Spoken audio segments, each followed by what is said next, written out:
Au nom du Père, du Fils et du Saint-Esprit. Amen. Grande joie d'être là avec toi en ce vendredi 24 février.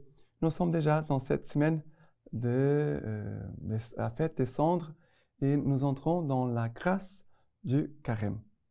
De bien se préparer avec une bonne confession, de réfléchir quel est le point de conversion que tu vas travailler pendant ce temps de carême. D'accord? Il faut prendre les bonnes décisions et prendre des bonnes dispositions pour pouvoir profiter de toutes les grâces de ce temps de carême. La première lecture d'aujourd'hui, c'est Ésaïe chapitre 58 à partir du verset 1.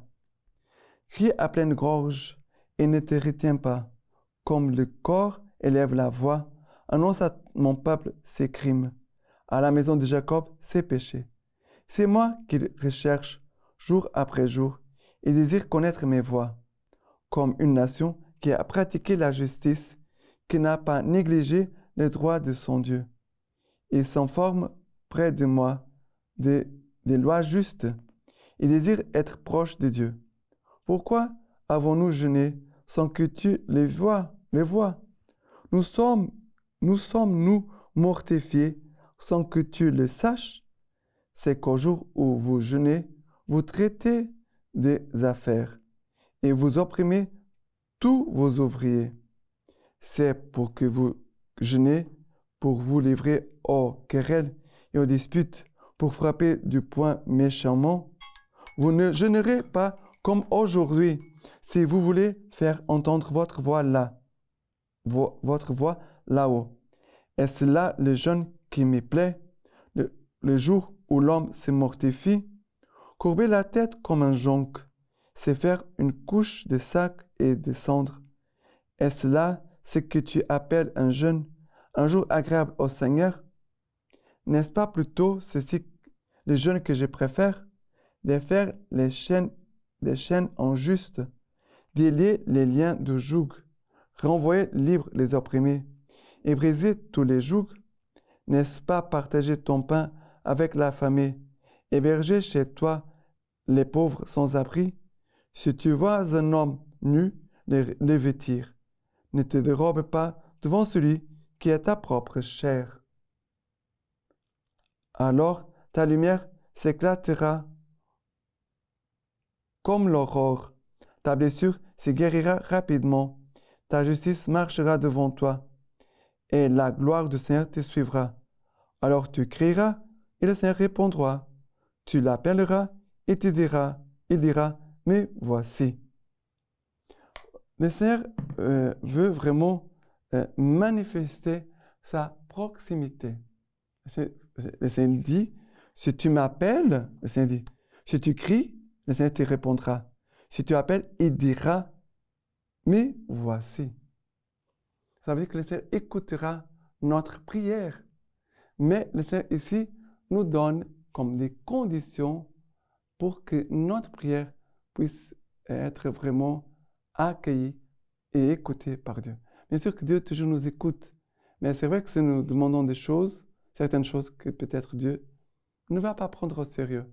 Je ne peux pas demander à Dieu quelque chose de mal pour mon frère. C'est évident, Dieu ne va pas écouter ma prière. Mais il dit ceci, que n'est-ce pas plutôt ceci le jeûne que je préfère?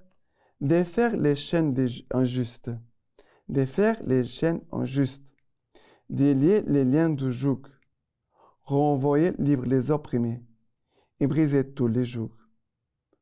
Voilà, le Seigneur, il parle des chaînes injustes, les liens du joug, les opprimés et les jougs. Le Seigneur ici nous parle clairement pour que nous puissions voir comment nous sommes en train d'aimer les autres. Est-ce que je fais des autres comme des esclaves, que j'écrase, que je me donne le droit de faire n'importe quoi envers les autres? Le Seigneur nous dit, c'est pas possible. Le Seigneur ne va pas être proche de toi. Le Seigneur va s'éloigner de toi.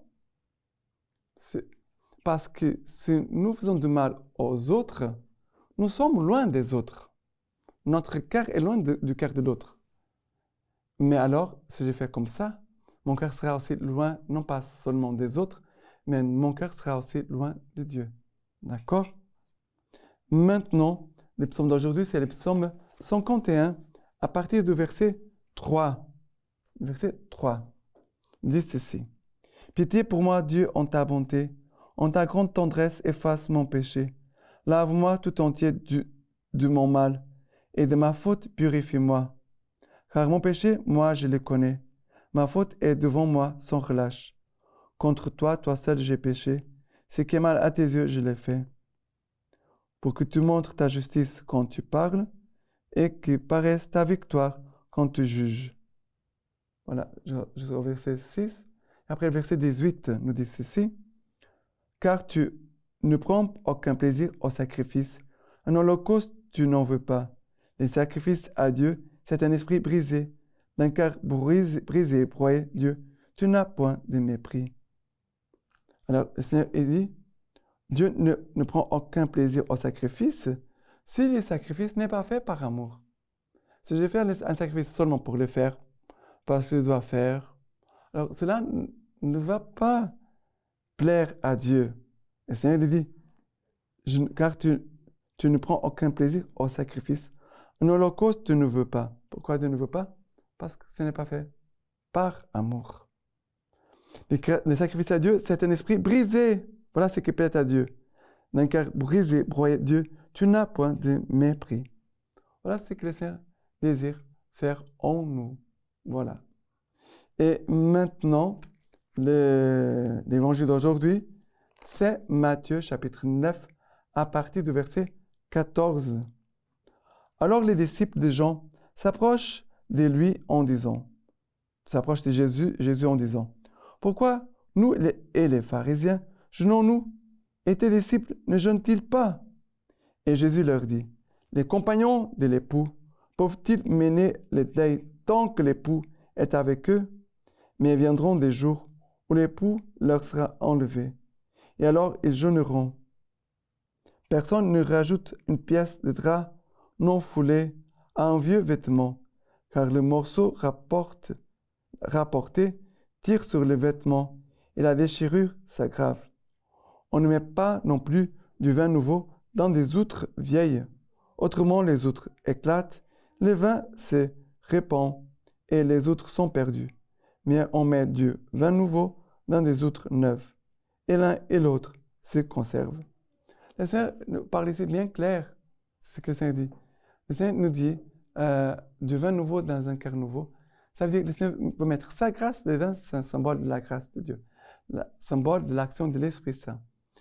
Et les outres, c'est notre cœur. Sommes nous qui accueillons la grâce de Dieu.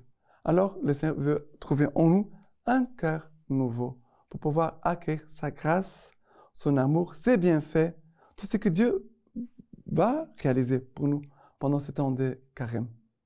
Ne soyons pas négligents, mais soyons vraiment actifs avec l'Esprit Saint. Travaillons avec l'Esprit Saint, en sachant que nous faisons notre part et l'Esprit Saint fera la sienne. D'accord? Et maintenant, la lecture patristique d'aujourd'hui, c'est une homélie du IVe siècle. Nous dit ceci. Les biens suprêmes, c'est la prière, l'entretien familier avec Dieu. Elle est la communication avec Dieu et union avec lui, de même que les yeux du corps sont éclairés quand ils voient la lumière. Ainsi, mon âme, tendue vers Dieu, est illuminée par son inexprimable lumière. La prière n'est donc pas l'effet d'une attitude extérieure, mais elle vient du cœur. Elle ne se limite pas à des heures ou à des moments déterminés, mais elle déploie son activité sans relâche, nuit et jour. En effet, il ne se convient pas seulement que la pensée se porte rapidement vers Dieu lorsqu'elle s'applique à la prière. Il faut aussi, même lorsqu'elle est absorbée par d'autres occupations, comme les soins des pauvres ou d'autres soucis de bienfaisance, y mêler les désirs et les souvenirs de Dieu, afin que tout demeure comme une nourriture très savoureuse, assaisonnée par l'amour de Dieu, à offrir au Seigneur l'univers. À offrir au Seigneur de l'univers. Maintenant, je vous laisse la bénédiction par les mains toutes pures de la Vierge Marie. Que Dieu Tout-Puissant vous bénisse et vous garde, le Père, le Fils, le Saint-Esprit. Amen.